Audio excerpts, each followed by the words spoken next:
Hey man, it's the 29th of April.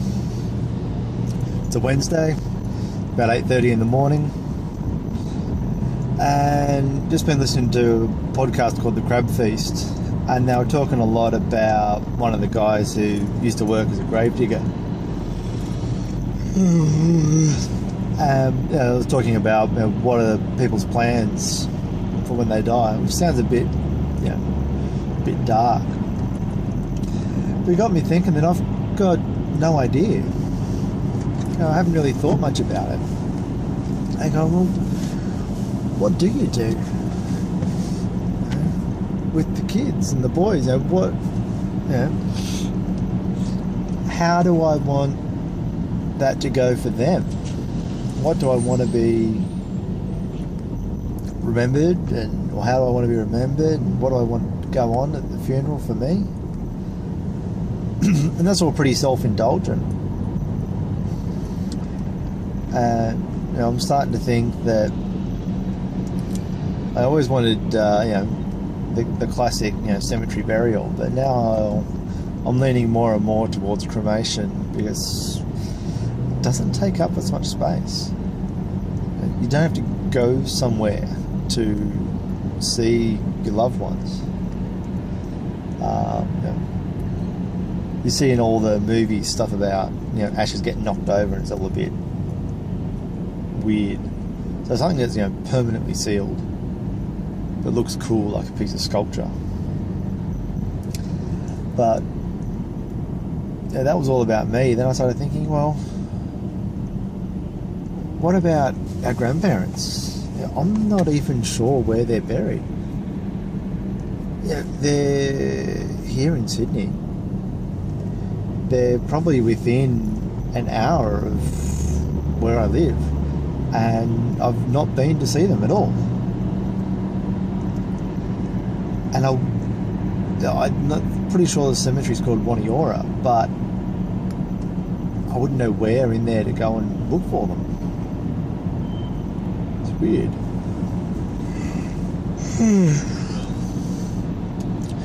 So, it's sort of gone from me to our grandparents to going, of course, we're going to have to start thinking about mum and dad and what to do.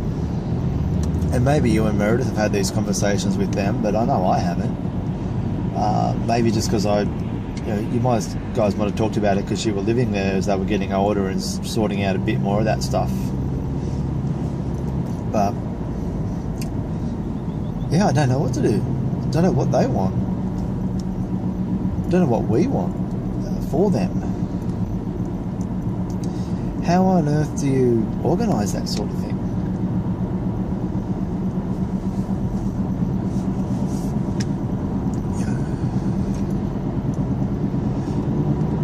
It's weird. It's one of those things you sort of got no idea about, and you just don't know how it works. I mean, we as a family haven't had I don't know about Tanya's side, but on the Cook-Fagan side, we haven't really had a death in the family since 1999, 2000, when grandfather died.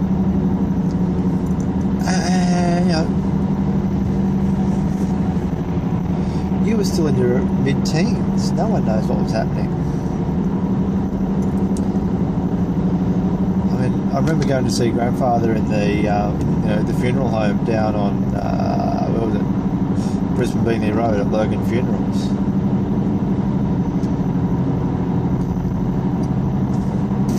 But that's all I know. Is he buried in Brisbane? I don't know. It's weird. I know I'm saying weird a lot, but it's one of those things that feels like as a society, as a community, we don't really get involved or think or talk about it. It's not something you're exposed to. And maybe it should be. Being able to explain it to people.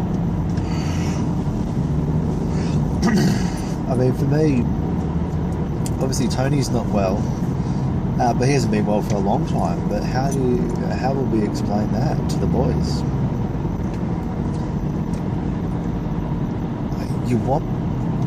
I think you want them to be sad, but what's the right level of sad? How long? I just don't get it.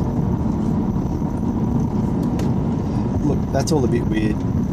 Again, weird. I have to think about that a bit more, but wanted to at least give you an idea of where my head's at the moment. Some of the stuff I'm thinking about. I'll try and do another one of these. It's a bit more, well, a bit less about death. I probably should put in that I'm not particularly thinking about dying anytime soon. It's just been, thinking about it in the last couple of minutes about, eventually stuff. Anyway, I'll see you later.